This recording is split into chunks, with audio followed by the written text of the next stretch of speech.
Walang palalawigan ng Oriental Mindoro. Ako si Fea Elizan de Leon at ito ang Kapitolyo para sa mamamayan.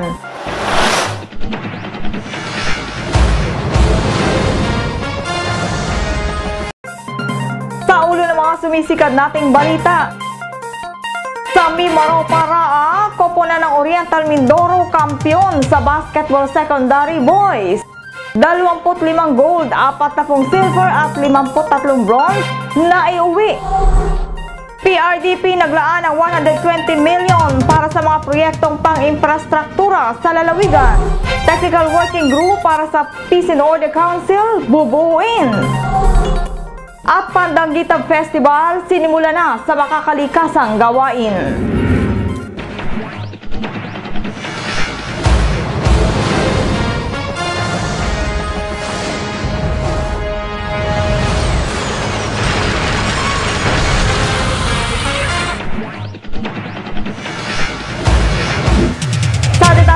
Mga balita, muli na namang napalaban ng mga kabataang atleta ng Oriental Mindoro sa Mimaro Paraa ngayong taon sa Buwak, Marinduque.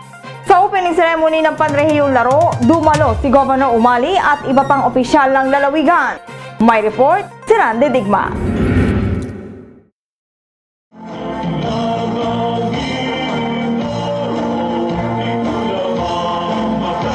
Nakasungkit ng 25 medalyang ginto ang koponan ng Oriental Mindoro at nagkampiyon sa basketball secondary boys sa ginanap na Mindoro Marinduque Romblon Palawan Regional Athletic Association meet sa Marinduque Recreational Center and Sports Arena, Buwak, Marinduque noong Pebrero 15 hanggang 20. Ayon kay Provincial Sports Coordinator at CAD Chief Robert Mendoza, muling nakuha ng Oriental Mindoro ang third runner-up kung saan marami itong napanalunan sa ball games. Kaugnay nito sa opening ceremony ng Mimaropa Regional Athletic Association o IMRA Meet, sinikap ni Governor Alfonso V. Umali Jr. sa kabila ng pagiging abala niya sa panlalawigan at pangnasyonal na gawain na makadalo sa naturang palaro upang ipadama ang kanyang malaking suporta at upang magbigay inspirasyon sa mga kabataang atleta ng lalawigan. Kasama ng punong ehekutibo si 1st District Representative Salvador Paulino C. Liachon at 2nd District Board Member Martin S. Buenaventura na mainit na sinalubong ng mga opisyal ng Marinduque. Sa mensahe ni Gobernador Umali, binigyan din niya ang kahalagahan ng pagsasama-sama at pagkakaisa ng mga pinuno sa rehiyon. Kasabay nito, kinilala niya ang malaking inisyatiba ni Marinduque Governor Carmencita Reyes sa kahandaan ng kanyang lalawigan bilang host ng palarong panrehiyon. Alam niyo, for the first time sa history ng Mimaropa, tingnan niyo lahat na nakaupo, magkakasama ko lahat, hindi nag-aaway. Kaya, ito po siguro ang sikreto ng Mimaropa ngayon. Kaya, pansin ng Mimaropa.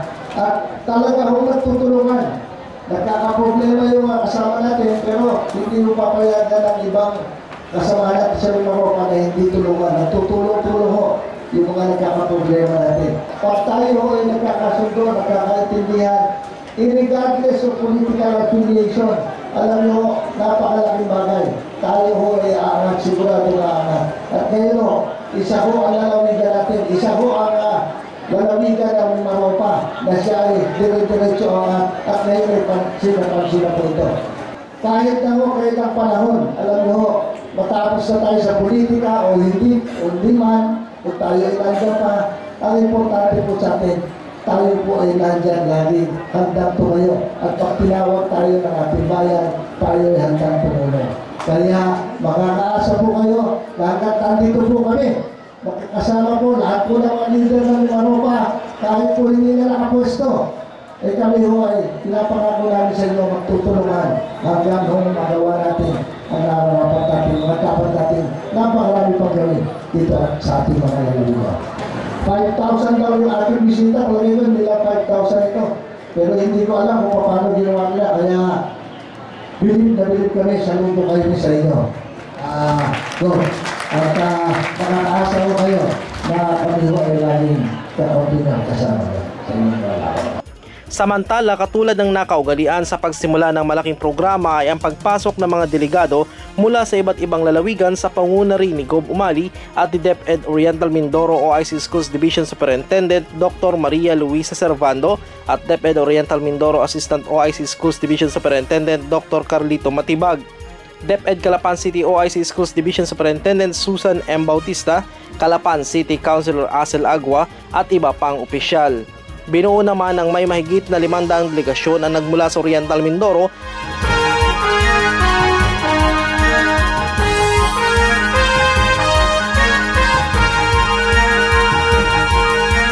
samantalang mahigit 200 ang bilang ng mga delegado mula sa lungsod ng Calapan.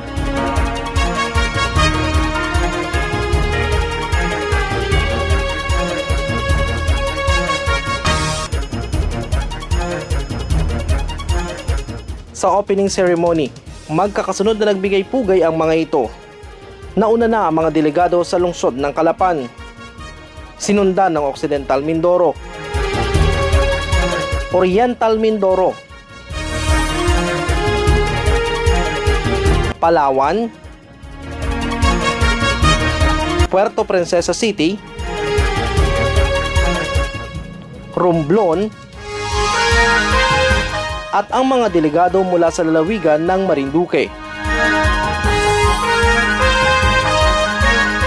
Ipinamalas din ng mga taga-lalawigan ng Marinduque ang kanilang mainit na pagtanggap sa lahat ng mga delegado ng 5 lalawigan at 2 lungsod ng rehiyon sa pamagitan ng pag-asiste ng mga makasaysayang sundalong Moriones na orihinal na nagsimula sa kanilang lalawigan. Maliban naman kay Gob Umali, 1st District Representative Liachon at 2nd District Board Member Buenaventura, kasama rin sa mga opisyal ng delegado ng Oriental Mindoro, sina Provincial Engineer Elmer V. Dilay, Provincial Sports Coordinator at CAD Chief Robert Mendoza, Provincial Treasurer's Office Representative at Disbursing Officer Luis G. Valentino, DepEd officials mula sa Oriental Mindoro at Calapan City Division, coaches at iba pang konsernadong individual. Sa kabuuan ng makasaysayang palarong pangrehiyon, nakiisa rin sa mahalagang gawain sina Pasig City Representative Romanti Romulo kasama may bahay nitong si Shalani Solidad Romulo, mga gobernador at vice-gobernador ng 5 lalawigan at mga opisyalis ng DepEd sa buong rehiyon. Ron Digma, KPSM.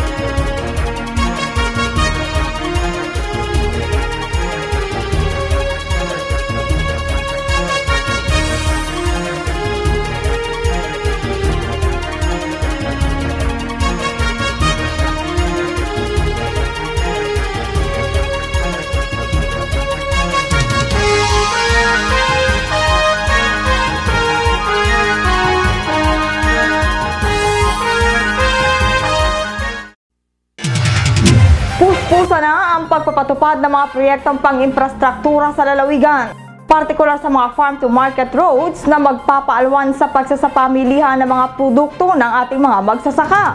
Narito ang report. Ang pamahalaang panlalawigan sa pamamagitan ng Philippine Rural Development Program o PRDP ay nakatakda ngayong taon na magpatupad ng mga proyektong magsusulong sa kaunlaran ng agrikultura ng lalawigan. Sa PRDP, nakapaglaan ng 120 million pesos na pondo para sa mga proyektong pang-infrastruktura na bahagi ng IRIP Plan. Sa nasabing halaga, kabilang nagugugulan ang pagpapasigla ngayon ng produksyon ng kalamansi sa lalawigan, ang paglalagay ng mga farm-to-market road sa mga lugar na natukoy na pagtatayuan ng kalamansi processing centers, kabilang ang Tugdaan Processing Center sa Barangay Paitan sa Bayan ng Mansalay.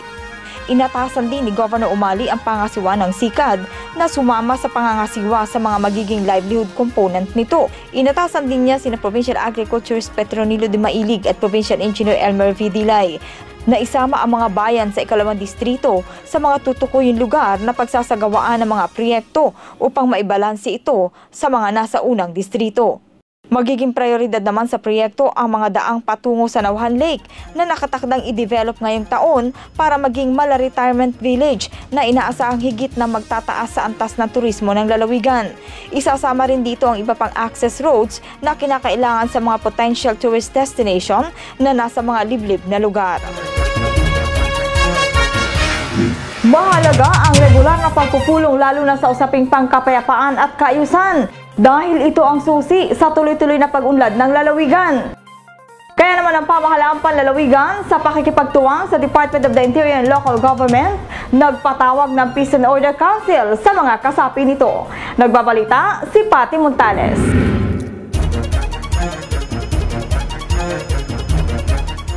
Isang technical working group ang bubuuin ng Provincial Peace and Order Council na babalangkas sa mga plano sa pagpapasigla ng mga programang pangkayusan at pangkapayapaan ng lalawigan. Ito ang isa sa pinakamahalagang tinalakay sa isinagawang pagpupulong ng Provincial Peace and Order Council na pinangangasiwaan ni Provincial Administrator Nelson B. Melgar bilang kinatawan ni Gobernador Alfonso V. Umali Jr. sa pakikipagtuwang sa Department of the Interior and Local Government Provincial Office na ginanap sa Batasang Panlalawigan Boardroom nitong Pebrero 19. Kabilang sa mga dumalo sa POC sina LMP Oriental Mindoro President at Bansud Mayor Ronaldo Murada, Victoria Mayor Alfredo Ortega Jr., Mansalay Mayor Jose Ildefonso Maliwanag, Nauhan Mayor Mark Marcos, Pola Mayor Leandro Panganiban, Calapan City Mayor Arnan C. Panaligan, ex-officio board member at ABC President Bernadita Ariola, at siya rin kumatawan kay Socorro Mayor Rolando Ariola. Nakaisa rin sa gawain ng mga kinatawan ng mga ahensya ng pamahalaan, polis, militar at mga konsernadong grupo at samahan.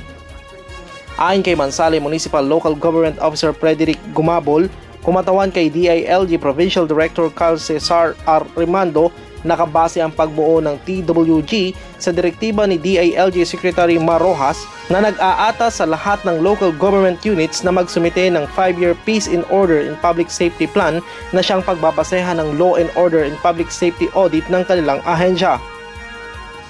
Bubuuin ang technical working group na babalangkas ng nabanggit na plano ng DILG, Philippine National Police, Philippine Army, Bureau of Jail Management and Penology, Department of Health, Philippine Drug Enforcement Agency, Bureau of Fire Protection at ng League of Municipalities. Ipinaalam naman ni PA Melgar para sa higit pang ikasisiglan ng PPOC, nilagdaan ni Gobernador Umali noong Enero 27 taong kasalukuyan ang Executive Order No. 22 Series of 2014. An executive order updating the composition of the Provincial Peace and Order Council, defining its functions and for other purposes.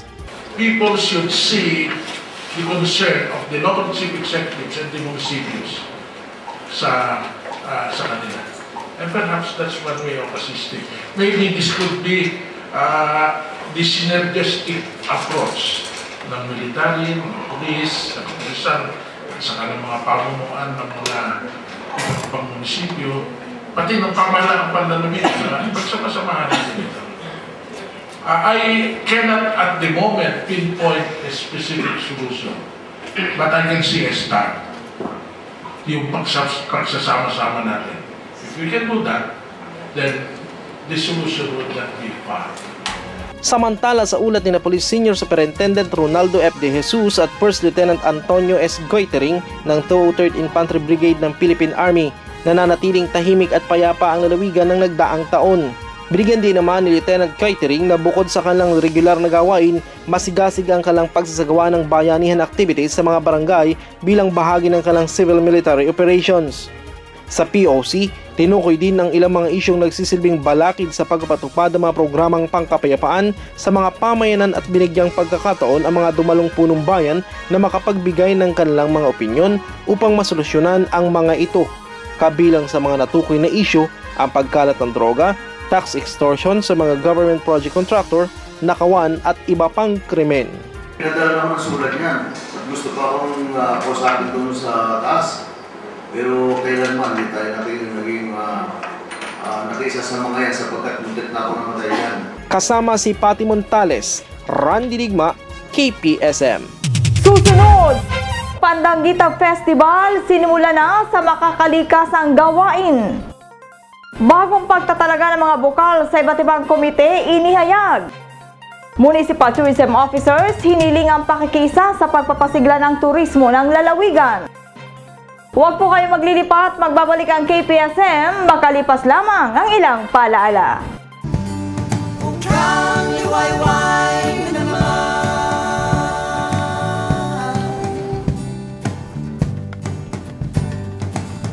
Usbong palangit mga halaman, kaunting ambon, kaunting lamig, kumakanta mga kuliglig. O kay sarap naman ng ulap maglilig sa paligid.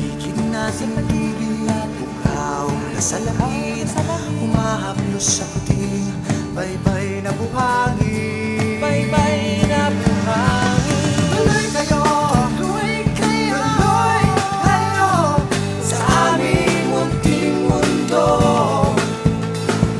Tuloy kayo, tuloy kayo, tuloy kayo. Bukas ang aming pinto. Tuloy, tuloy kayo.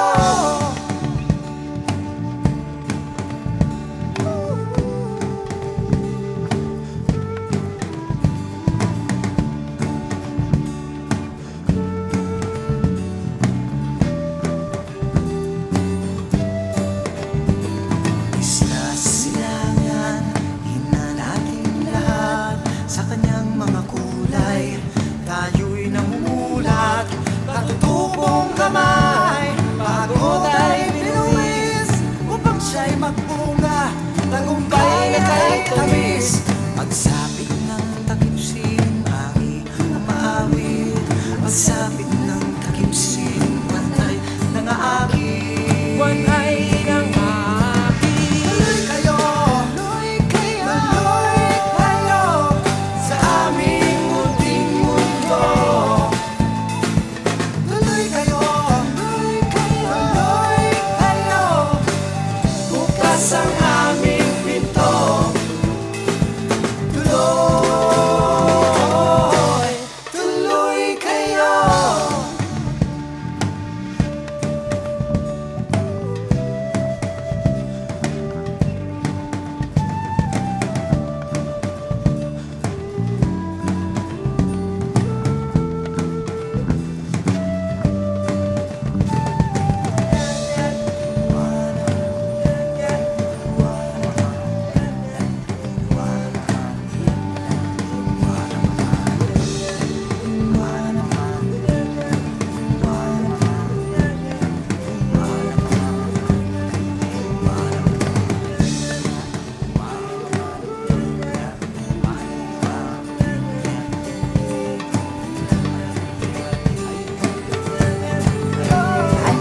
Tuloy kayo, tuloy kayo, tuloy kayo sa aming munting mundo. Tuloy kayo, tuloy kayo, tuloy kayo. Bukas ang aming pinto. Tuloy, tuloy kayo.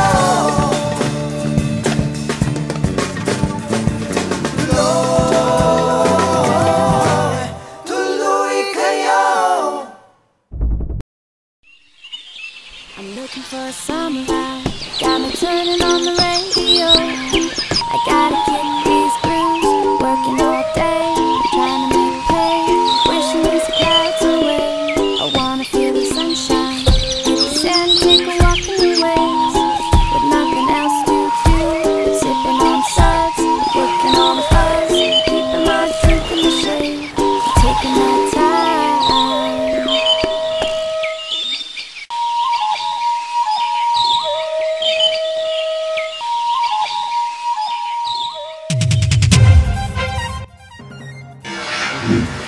Nagsimula na ang pagdiriwang ng pinakaaabangang festival ng lalawigan, ang Pandanggita Festival, na sinimulan sa gawaing padyak, isang makakalikasang gawain na nilahukan ng may humigit kumulang sa 200 bikers mula sa iba't ibang bayan sa lalawigan. May report si Randy Digma.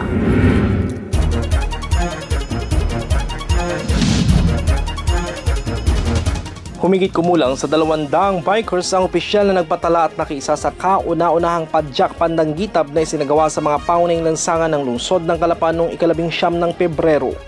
Nilahukan ito ng iba't ibang bikers group sa lalawigan at mga individual. Sa pagsisimula ng gawain, nagbigay mensahe si Provincial Administrator Nelson B. Melgar bilang panauhing pandangal. Sa ngalan ng Gobernador, bumabati ako sa inyo ng maraming salamat.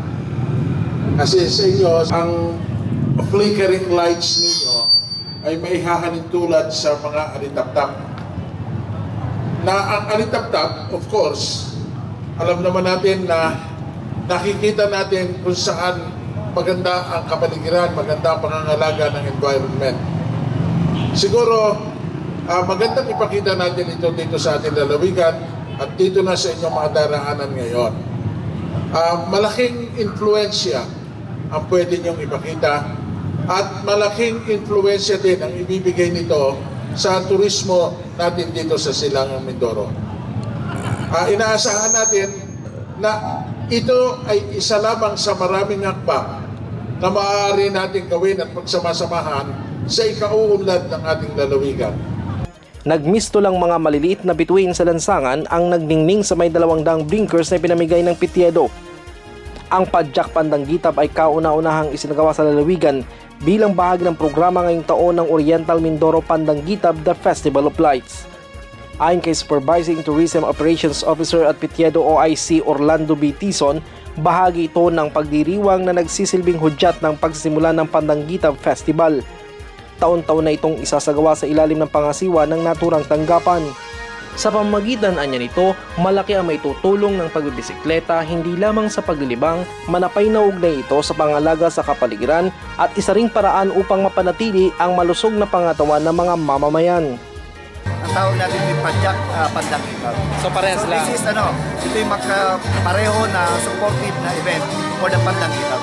Taon-taon at malalaki natin ito, hindi lamang dito sa ating sa Mindoro, ang ating imbitahin na dumalo, pati doon sa labas ng probinsya. They'll be invited to come and participate in the Padyak Pandanggitap. Yung promotion pala ng pagbabike is malaking bagay na sa ating kalikasan. Ang hindi paggamit ng mga makina ng mga gumagamit na gasolina at mundo, yan ay malaking kabawasan na. So doon pa lamang, it's a good impact already. Aside from that, we are promoting healthy living, pag-i-exersisyo, magandang pangangatawan, isa sa mga layunin nating Padyak Pandanggitap.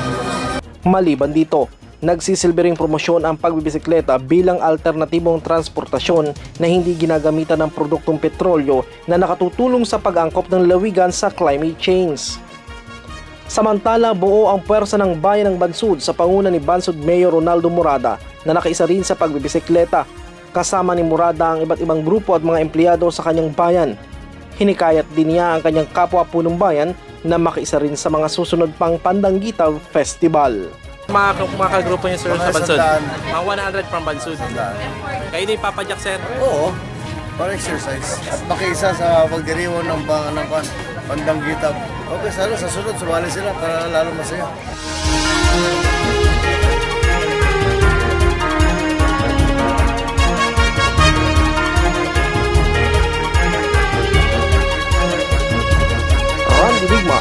KPSM.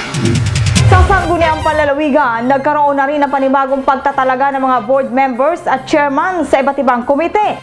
Yan ang balita sa atin ni Beverly Aguila. Sa pamamagitan ng Resolution No. 2083-2014 na inakda ni Bukal Rafael L. Infantado, kinilala ang mga bukal ng Sangguniang Panlalawigan na hahawak sa iba't ibang mga komite, gayon din ang mga magiging miyembro nito.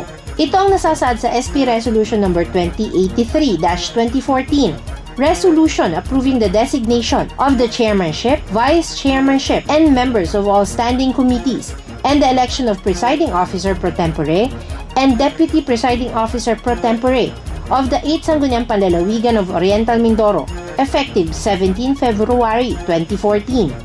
Narito ang iba't ibang standing committees ng SP at ang mga magiging miyembro nito. Pangungunahan ni Bukal Wilson A. Viray bilang chairperson at vice chairperson si Bukal Estela E. Malapitan ng Committee on Agriculture, Agrarian Reform and Beneficiary Support Services. Chairperson naman ng Committee on City and Municipal Government Relations, Barangay Affairs, si Bukal Bernardita D. Ariola. Vice Chairperson si Bukal Wilson E. Viray. Chairperson ng Committee on Cooperatives, NGOs, POs, and People's Empowerment, si Bukal Flor de Rojas Atienza. Vice Chairperson naman si Bukal May Arlene M. Talens. Pangungunahan naman ni Bukal Ryan Z. Arago ang SP Committee on Education, Technical and Vocational Skills Development, Science and Technology, History, Culture and Arts. Si Bukal Flor M. de Rojas Atienza ang Vice Chairperson.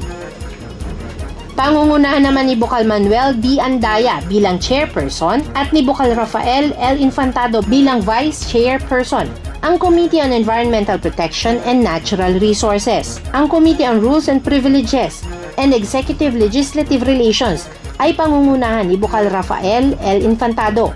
Vice Chairperson si Bukal Juan Paulo G. Luna. Pangungunahan naman ni Bukal Manuel D. Andaya bilang Chairperson ang Committee on Finance and Appropriations. Vice Chairperson si Bukal Juan Paulo G. Luna. Ang Committee on Games and Amusement ay pangungunahan ni Bukal Ryan Z. Arago kasama si Bukal Apollo E. Ferraren bilang Vice Chairperson. Ang Committee on Good Government, Public Ethics and Accountability ay pangungunahan ni Bukal Juan Paulo G. Luna kasama si Bukal Rafael L. Infantado bilang Vice Chairperson. Pangungunahan naman ni Bukal Carlito F. Camo ang Committee on Health, Sanitation and Population kasama si Bukal May Arlene Talens bilang Vice Chairperson. Pangungunahan naman ni Bukal Flor de Rojas Atienza ang Committee on Human Resource Development, Labor, Employment and Overseas Filipino Workers Welfare kasama si Bukal Rafael L. Infantado bilang Vice Chairperson.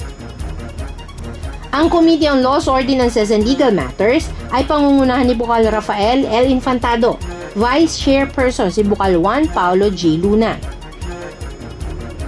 Ang Committee on Peace and Order, Unification and Reconciliation, Human Rights and Social Justice ay pangungunahan ni Bukal Martin S. Benaventura, si Bukal Ryan Z. Arago ang Vice Chairman. Pangungunahan naman ni Bukal Apollo E. Ferraren ang Committee on Planning and Budgeting, kasama si Bukal Manuel D. Andaya bilang Vice Chairperson. Ang Committee on Power and Energy and Other Public Utilities ay pangungunahan ni Bukal Apollo E. Ferraren, kasama si Bukal Ryan Z. Arago bilang Vice Chairperson.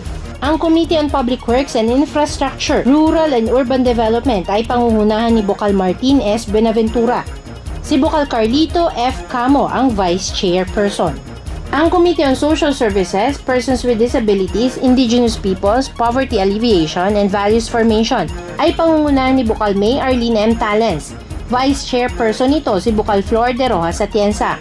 Ang Committee on Women, Children, Family Relations, and Elderly ay pangungunahan ni Bukal Estela E. Malapitan, kasama bilang Vice Chairperson si Bukal Flor de Rojas Atienza. Ang Committee on Tourism, Trade and Industry, Investment and Economic Affairs ay pangungunahan ni Bukal Carlito F. Camo. Si Bukal Martin S. Benaventura ang Vice Chairperson. Pangungunahan naman ni Bukal Juan Paulo G. Luna ang Committee on Transportation, Communications, Public Information and Mass Media. Kasama niya dito bilang Vice Chairperson si Bukal Ryan Z. Arago. Ang Committee on Ways and Means ay pangungunahan ni Bukal May Arlene M. Talens. Si Bukal Apollo E. Ferraren ang Vice Chairperson. Ang Committee on Youth Affairs and Sports Development ay pangungunahan ni Bukal Martin S. Buenaventura, kasama si Bukal Flor de Rojas Atienza bilang Vice Chairperson. Ang Oversight Committee naman ay pangungunahan ni Bukal Juan Paulo G. Luna, kasama si Bukal Manuel D. Andaya bilang Vice Chairperson. Itinalaga naman bilang Presiding Officer Pro Tempore si Bukal Juan Paulo G. Luna at Deputy Presiding Officer Pro Tempore si Bukal Rafael L. Infantado. Ang mga naitalagang bukal sa bawat komite ay inaasahang mangunguna sa pagsusulong ng kagalingan ng bawat sektor na itinalaga sa kanila.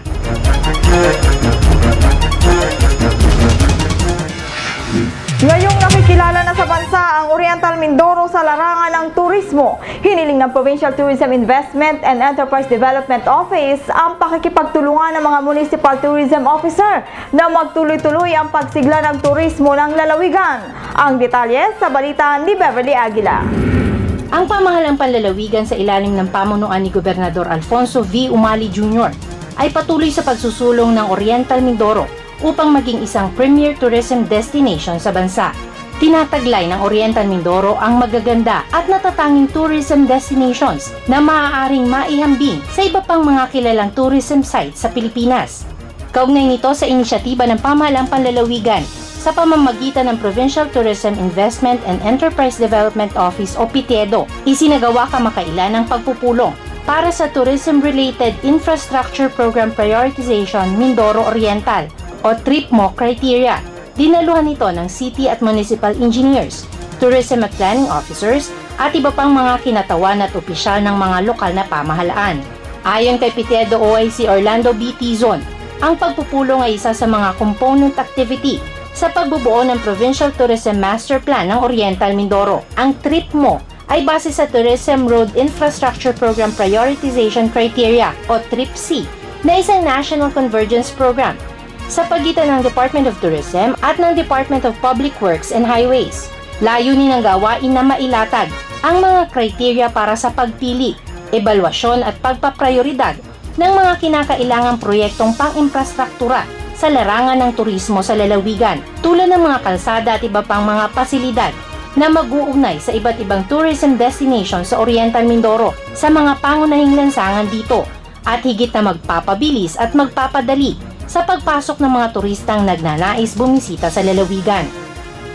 Layunin din niya ng gawain na matukoy ang tourism destination sa lalawigan para sa inventory at revalidation ng mga ito at tukuyin ang gaps o suliraning kinakaharap upang higit na mapaunlad ang mga ito.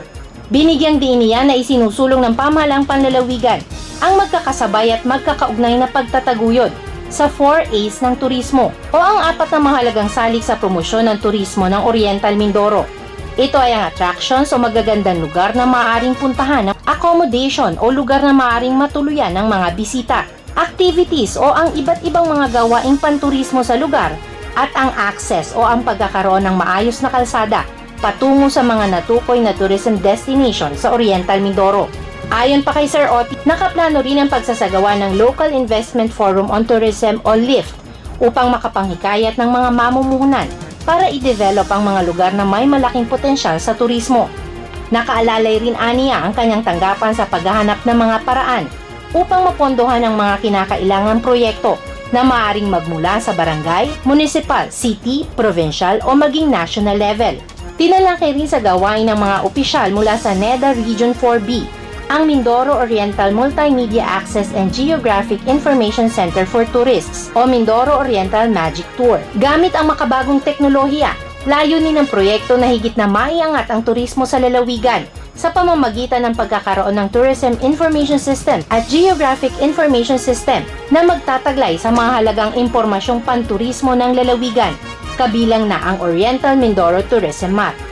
Ang Magic Tour ay isang convergence program ng NEDA Mimaropa, DPWH Mimaropa at ng pamahalaang panlalawigan ng Oriental Mindoro. Samantala, naging pangunahing tagapagsalita rin sa gawain si Provincial Administrator Nelson B. Melgar. Aniya sa pamamagitan ng TRIP-C at sa pakikipagtulungan ng iba't ibang ahensya at ng mga lokal na pamahalaan, inaasahan ang higit na pagsulong ng kaunlaran ng turismo ng Oriental Mindoro at maging ng agrikultura na kabilang sa mga prioridad ng pamahalaang panlalawigan. Susunod, pakikipag-ugnayan ng Ormeco sa mga member consumer, paiigtingin. Pagpapalit ng mga barangay nutrition scholars at barangay health workers sa mga barangay, malaki ang epekto sa pagkaantala ng mga programang pangnutrisyon. Pagpapatupad ng batas kontra sexual harassment, muling pinasigla ng Kapitolyo. Tutok lang po, ibibigay namin ang detalye ng mga balitang yan sa pagbabalik ng KPSM. Kang liwayway naman.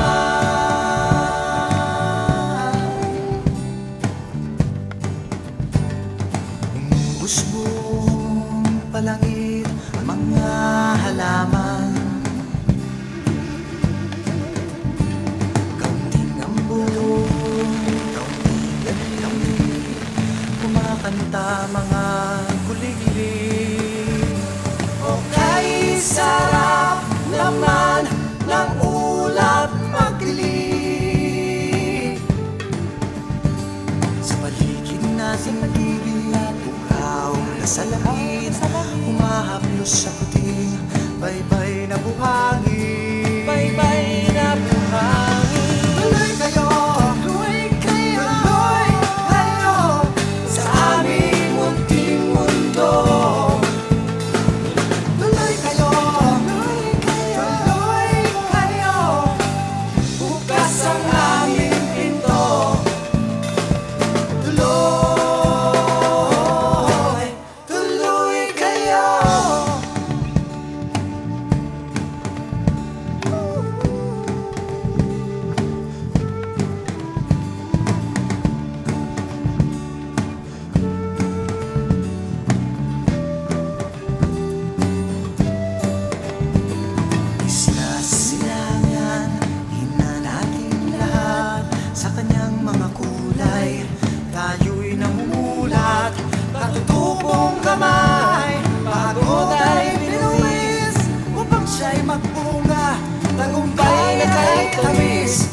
Pasapit ng takip siling ari umaawit. Pasapit ng takip siling pantay nangaagi. Pantay nangaagi. Tuloy kayo, tuloy kayo, tuloy kayo sa aming munting mundo. Tuloy kayo, tuloy kayo, tuloy kayo. Bukas ang aming pinto. Tuloy, tuloy kayo.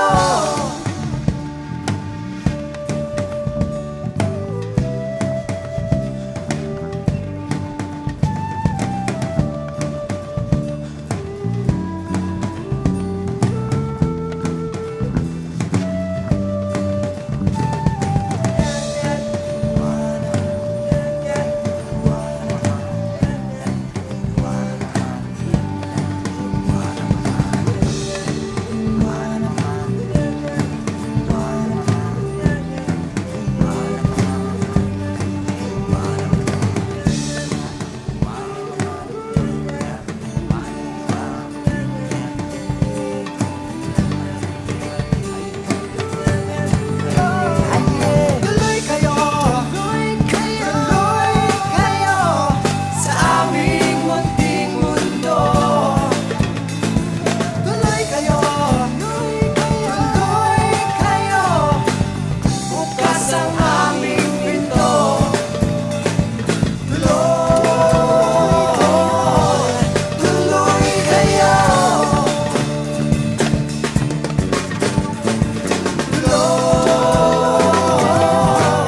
Tuloy kayo. I'm looking for a summer ride. Got me turning on the radio. I gotta get these grooves. Working all day, trying to make pay. Wishing these clouds away. I wanna feel the sunshine. Hit the sand, take a walk in the waves. With nothing else to do. Sipping on suds, looking on the fuzz. Keeping my drink in the shade. Taking my time.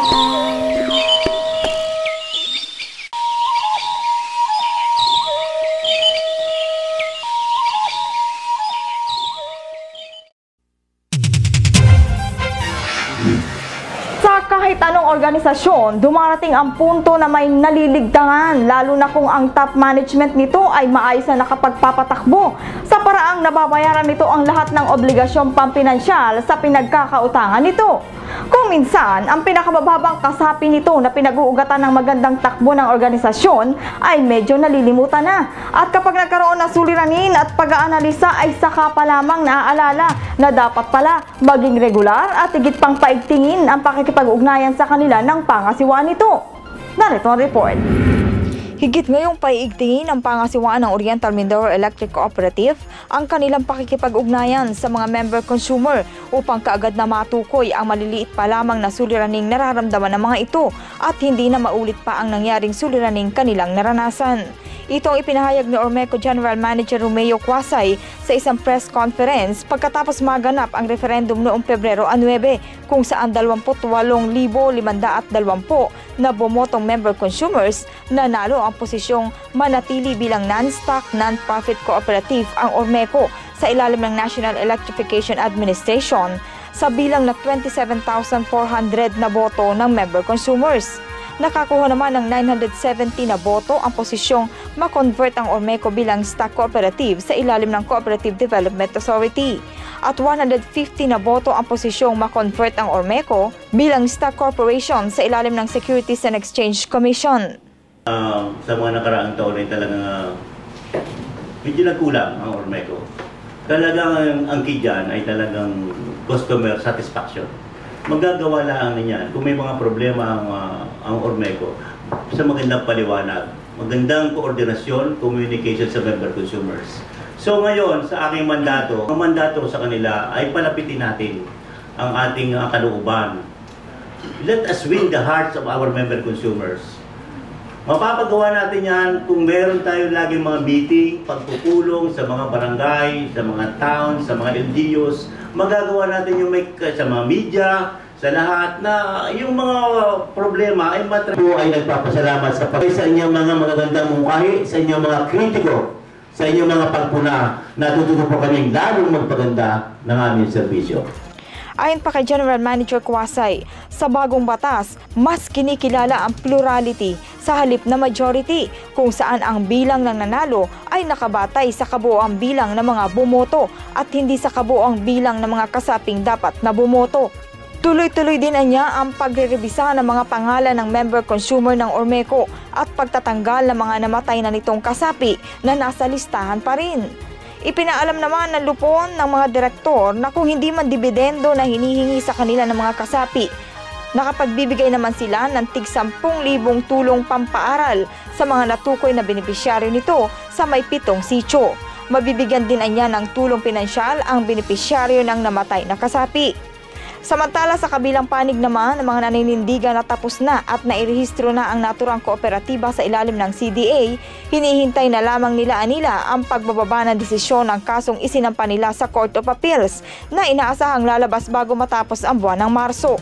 Ayon sa naturang grupo, kabilang sa mga benepisyong dapat sana'y makamit ng kooperatiba sa ilalim ng CDA ang hindi na pagbabayad ng mahigit na 20 milyong annual tax dahil sa pagiging tax exempt nito na matitipid na at maaari na sanang maidagdag sa pondo ng kooperatiba. Sinasabi rin ng grupong ito na sa ilalim ng bagong batas, kahit makonvert ang Ormeco sa tunay na kooperatiba sa ilalim ng CDA, ay patuloy pa rin itong tutulungan ng NEA sa panahon ng krisis at alanganing sitwasyon. Kapag nagpapalit ng administrasyon, unang-unang naapektuhan ang pagtutuloy-tuloy ng magagandang programa. Kalimitan, ito ay napapatigil dahil sa pagkawala ng taong mag-aasikaso at kung palitan man ito, nangangapa at hindi ganun kahusay sa dating pag-aasikaso dito. Ganito minsan ang nangyayari sa ating mga barangay nutrition scholar at maging sa mga barangay health workers. Subalit, ganito ba talaga ang dapat mangyari? Narito ang report. Hindi dapat na pinapalitan ang barangay nutrition scholar sa isang barangay lalo na kung matagal na ito sa serbisyo at mahusay nitong nagagawa ang kanyang trabaho.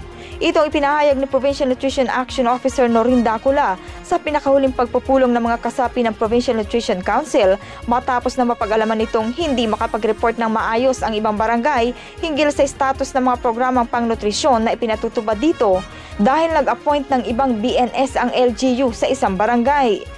Ayon kay Pinaw Dacula, ang isang BNS at maging ang mga barangay health workers ay hindi co-terminus position. Sinabi nitong ang mga ito ay may sapat na training bago sila makuha. Masyado anyang naapektuhan ang trabaho at output na dapat na mai-report sa isang barangay kapag nagpapalit ng BNS o BHW. Samantala, puspusan pa rin ang pagpapatupad ng mga programang pangnutrisyon sa lalawigan. Sinabi ni Pinaw Dacula na may mga ipinamimigay silang height board sa iba't ibang barangay upang malaman kung ang taas ng isang bata ay naaangkop ba sa edad nito. Niliwanag din sa nasabing pagpupulong na ang pagiging matagal ng pag-liquidate ng mga papel ang nagiging dahilan ng pagkaantala ng dating ng supply para sa programang School Supplementary Feeding.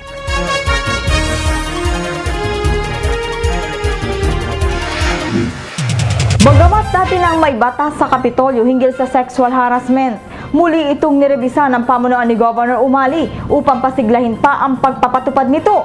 Ang detalye sa balita ni Sir John Cleofe. An ordinance promulgating administrative disciplinary rules on sexual harassment cases in the provincial government of Oriental Mindoro, creating the Committee on Decorum and Investigation and for such other purposes. Ito ang ordinansa naglalayo na maprotektahan ang karapatan sa sexualidad ng bawat manggagawa sa Kapitolyo. Ipinasa ang naturang batas noong ika-2 ng Disyembre ng nakaraang taong 2013 sa ginanap na ika-23 pagpupulong ng Sangguniang Panlalawigan sa pangunguna ng may akda nito na si Bukal Rafael Infantado. Ang naturang ordinansa ay sumasakop sa lahat ng opisyales at empleyado ng pamahalaang panlalawigan, permanente man o hindi sa trabaho.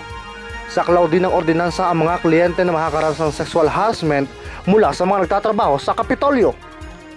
Ang mga ganitong sexual harassment ay maaaring maganap sa lugar kung saan nagtatrabaho, sa alinmang lugar na pinangyarihan ng pangharas, sa mga lugar na may pagtitipon ng may kaugnayan sa trabaho, opisyal na biyahe, opisyal na pagpupulong, sesyon, pagsasanay at maging sa pakikipag-usap sa telepono at cellphone. May 4 na uri ng sexual harassment. Ito ay ang pisikal, verbal tulad ng paghingi ng pabor kapalit ang gawain sexual at ang paggamit ng mga bagay, larawan, grapiko o sulat na may kalaswaan. Ang mga taong pwedeng masangkot sa usaping ito ay ang mga opisyal o empleyado ng pamalaang panlalawigan kung sila ay may direktang partisipasyon sa ganitong usapin.